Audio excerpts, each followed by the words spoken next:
The Cheating Death Podcast is a comedy podcast providing objective information about anything and everything under the sun. We are neither religious nor political. We are merely litigious and analytical. Viewer discretion is advised. On today's episode of the Cheating Death Podcast, we journey across the pond to Lancashire, England, as we go into the Whittingham Asylum and explore the conspiracies that dwell within. We provide you a top 5 list of our top 5 favorite British dinners, as well as a new joke, our mailbag segment, and an all-new Annihilation Announcement, and a lot more. So, dear listener, you know what to do by now. Grab your coffee, or, in this case, your steeped tea. Grab yourself a blankie and a biscuit, put your feet up, and let us tell you how you can cheat death.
This is your news anchor, the Cleric of Chaos, and this is your Annihilation Announcement.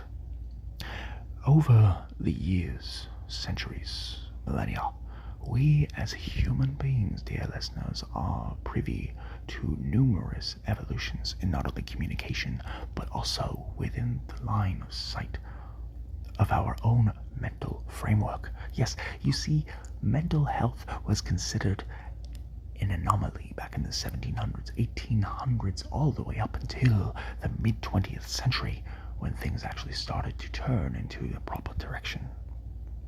It is to be duly noted that how each of you struggles or deals with your mental health cannot be lost to time until you perish, meaning that you, in this particular area, and what we call history, you possess the will to fight.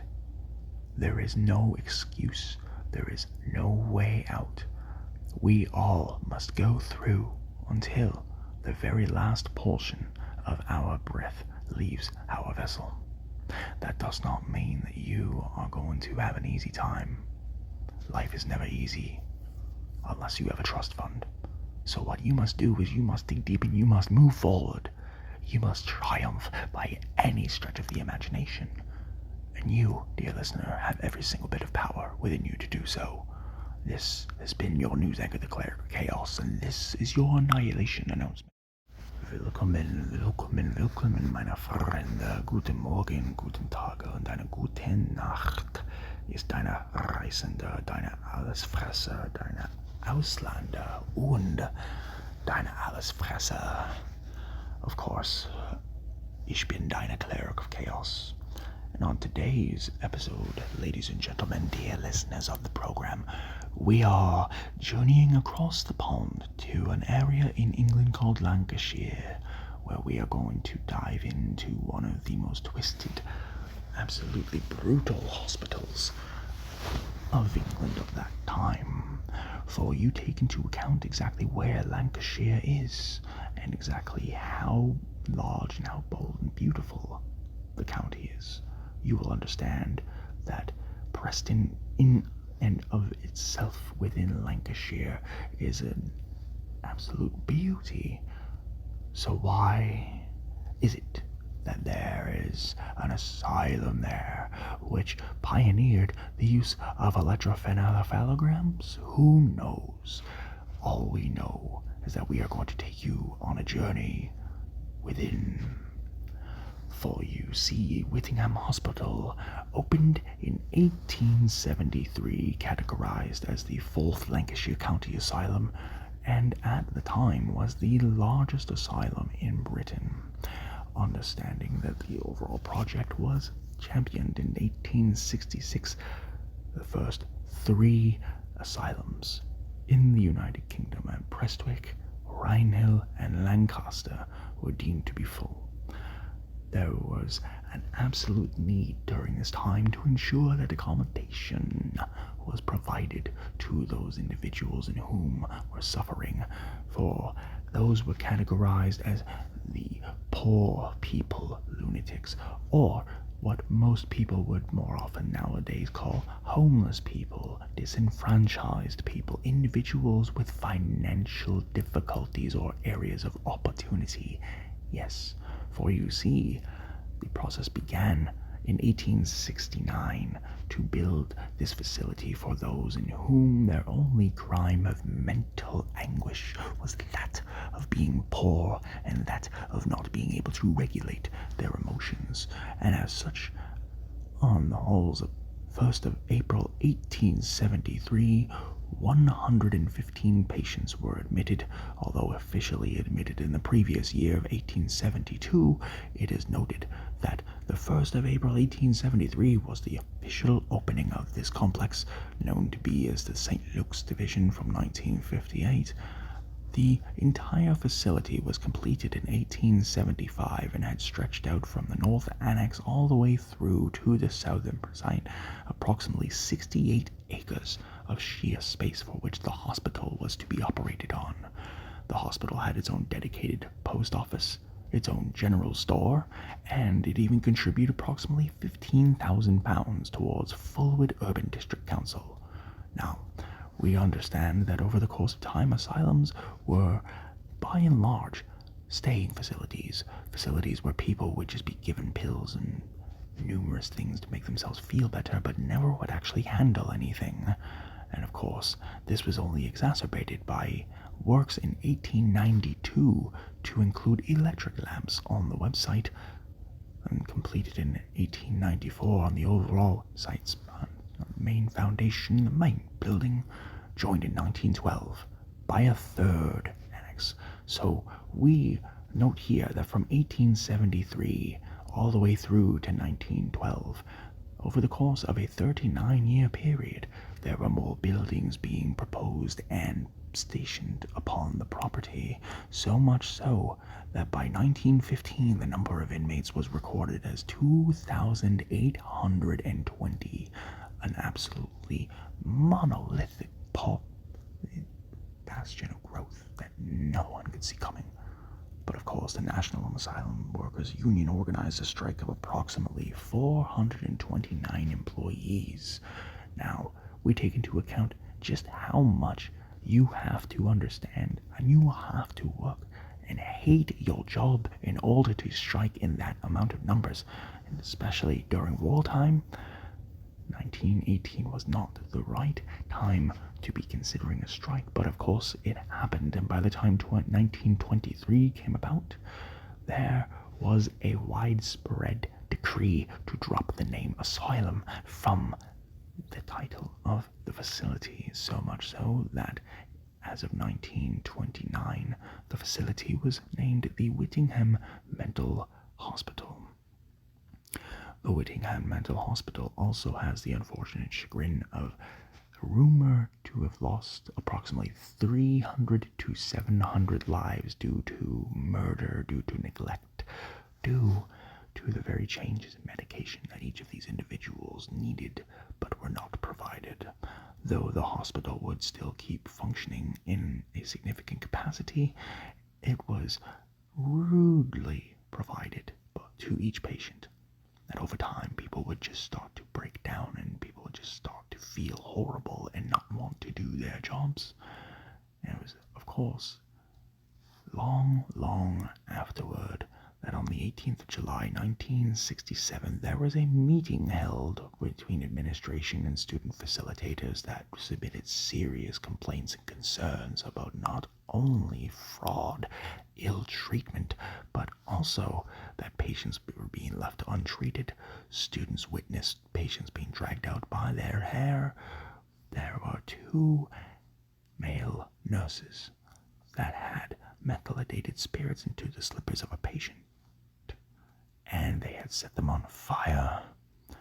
This, of course, is an absolutely abhorrent example as to what could happen if people are left unchecked.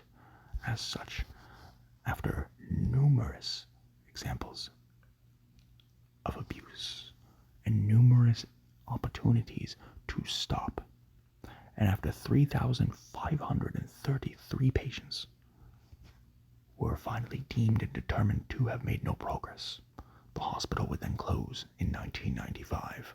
But it is not to be said that there was no attempt. Benevolence, in its key, at its helm, was the attempt here. Unfortunately, when you get a bunch of people in whom have their own interests in mind, it is only a matter of time before decay takes place. On the second volume of today's program, dear listener, we discuss the alleged proposed genocide in Ontario, Canada. Now, you may ask yourselves, what is it that you mean, Cleric? What are you talking about? A proposed genocide in Ontario, Canada? What are you talking about? You gotta be crazy. Well, first and foremost, yes, I am crazy. Secondly, as it pertains to this particular endeavor, it is to be noted that the reason most people in whom are disabled or in very poor financial situations are alleging that there is an impending genocide of disabled people coming, it isn't just a myth. It isn't just one of those beautiful, haunting, scary, traumatic types of topics that people want to bring about. No, absolutely not. This here is due to the cuts being made to hospitals, there being no funding for any hospital in Ontario anymore. Every single hospital in Ontario running into debt because the province refuses to invest in them. People being given DNRs without their permission. Everything that I'm mentioning is happening. And forgive me if it's taking a moment to get it out. I wrote this down, and it's very, very difficult to read. And especially after going from the faux British accent with all the fun stuff in the first portion of the program to this, it's very, very difficult to articulate just how scared a lot of people are.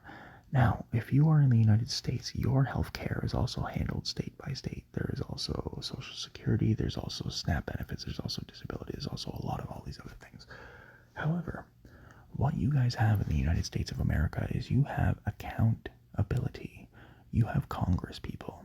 You have wide open groups of people in whom will not stand for the kind of nonsense that's being put out. People that will not tolerate the kind of ridiculousness that takes place not only in both your medical facilities, but especially in your restaurants, especially in your auto shops. You guys stand up for yourselves. The issue here is that Ontarians and people who move here and individuals in whom don't know exactly what to do, they don't really do anything, because government here, reaching out to your politicians, trying to get change or trying to make sure anything happens, it just does not work that way. Federal Canadian politics are allegedly, just basically who can steal the most money and who can enrich themselves the most. Provincial politics are all about what can you do to make people angry, and what can you do to enrich your developer friends and completely destroy segments of the population. The idea and the notion that there is an incoming genocide of disabled people is not necessarily a movie. It is not something that is made up out of the lines of fantasy. For you see, as of March 2027, the Canadian government is going to allow people to agree to kill themselves if they're depressed. The Canadian government is going to allow people to end their lives if they feel like their trauma is too much. They will genuinely assist you in putting you to death. This is not only horrifying, but it is also downright criminal. This country's, we'll call them coffers, good old school terminology for money bowls or money pits. There is more than enough money in this country to fix every single disabled person, and there is more than enough money in this country and in this province to fix every single mentally ill person. It's just the decision is being made not to fix them.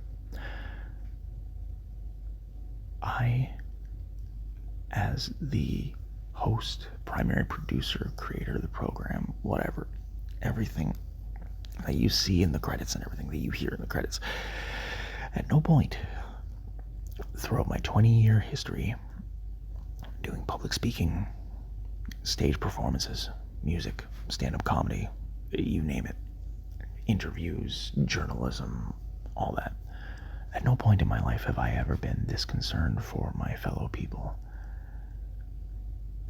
I came back to this country 7 years ago with the hope and with the promise that things would be okay. As long as I worked hard, everything would be just fine. Yeah. Instead, I came back to this country to watch my mother die slowly, to watch the very province that she invested hundreds of thousands of dollars in not give her the surgery that she needed to remove the tumors that needed to be removed. I watched a province watch a woman who had done nothing but invest all of her time, energy, and effort into this country slowly fade away, to slowly decay while alive. And I have bear witness to several other incidents where people who have invested nothing but their entire lives, their money, their energy, their effort, their pride, to be let down by the very system that was supposed to protect them.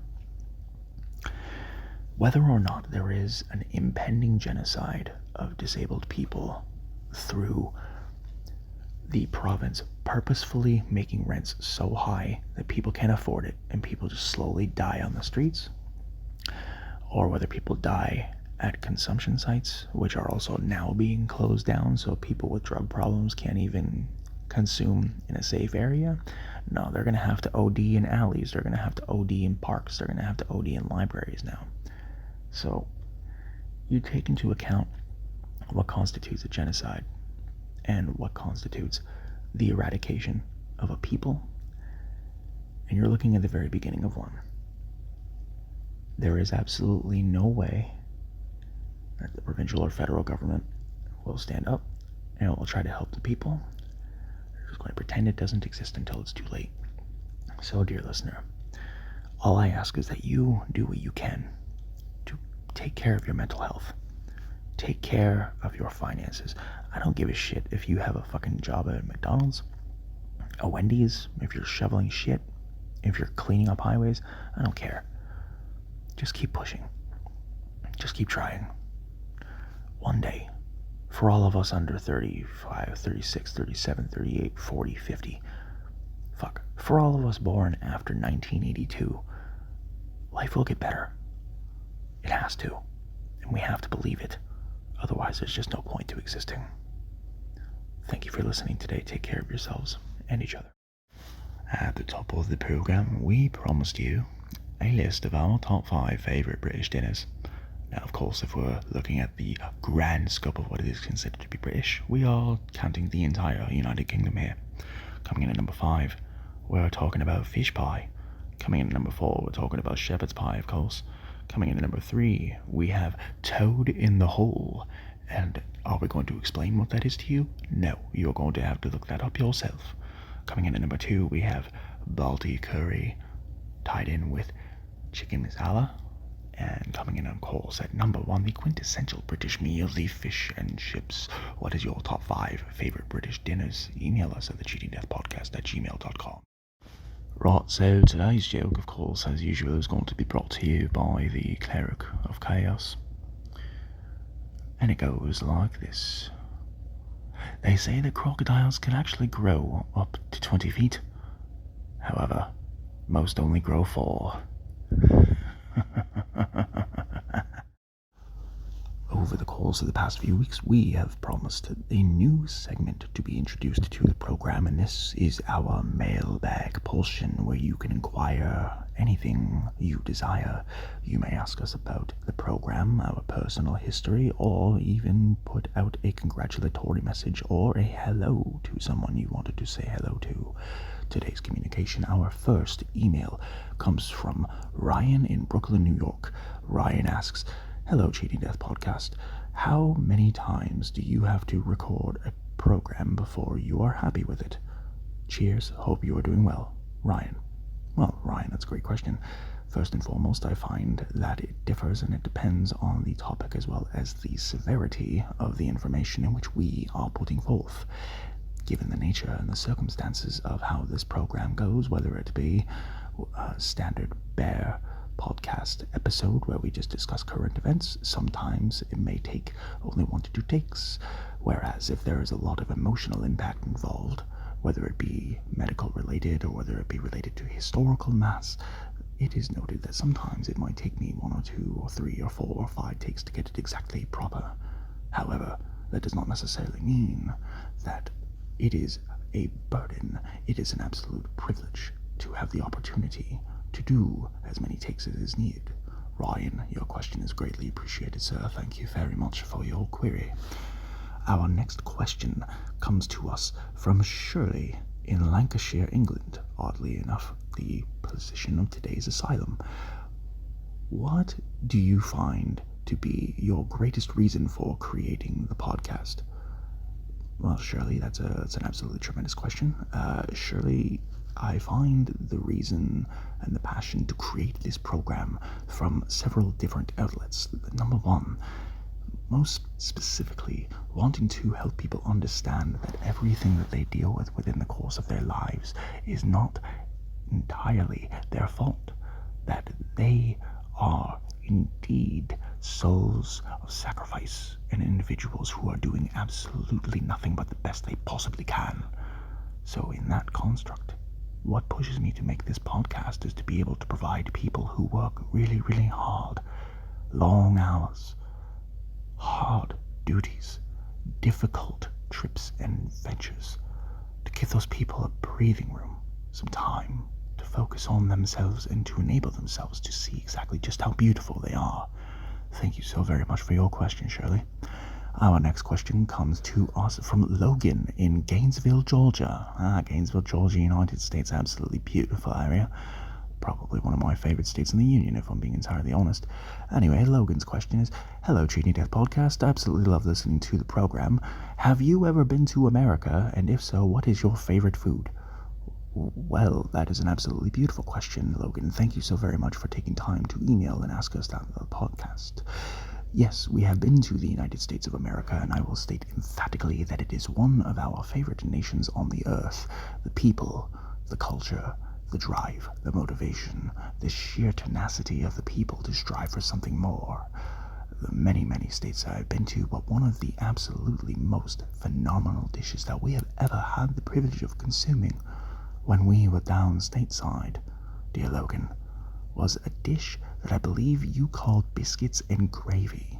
The only exception is that we had to add a steak, because we need steak.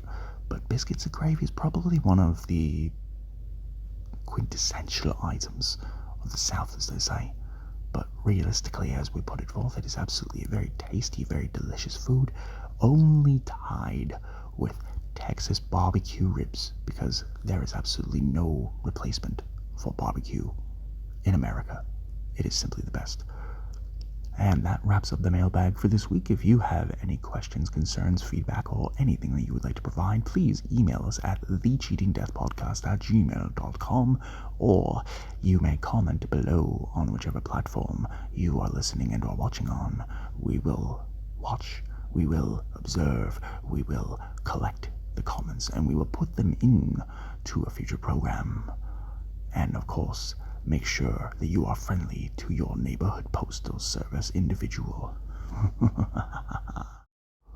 Whether we look at Whittingham Asylum as an experiment that failed epically due to the lack of proper coordination from government officials, or we look at it towards the administration, it is easily duly noted, dear listener, that all obstacles, all barriers, they are a shared responsibility.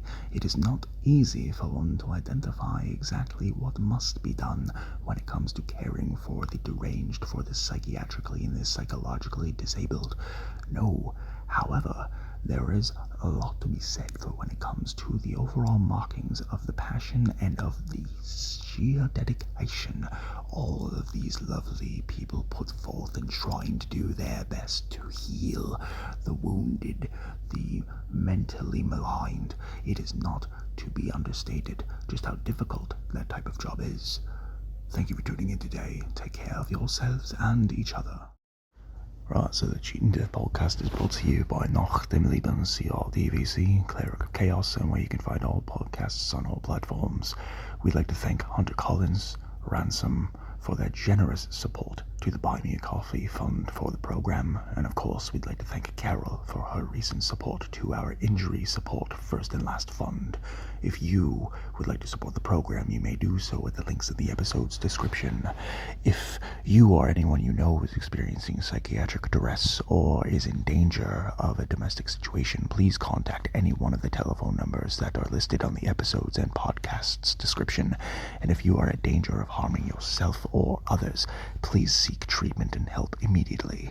If you are looking at adopting a playful puppy or a cute kitten, please visit your local animal adoption rescue center. And please follow the program at twitter.com/Cleric of Chaos and twitter.com/WeAllCheatDeath. Like, share, and subscribe to the new YouTube page at youtube.com/@WeAllCheatDeath and youtube.com/@Cleric of Chaos. Feedback is always welcome. As the note to it stated for this particular episode, you may email us at thecheatingdeathpodcast@gmail.com. Remember, life is never going to be one way explained.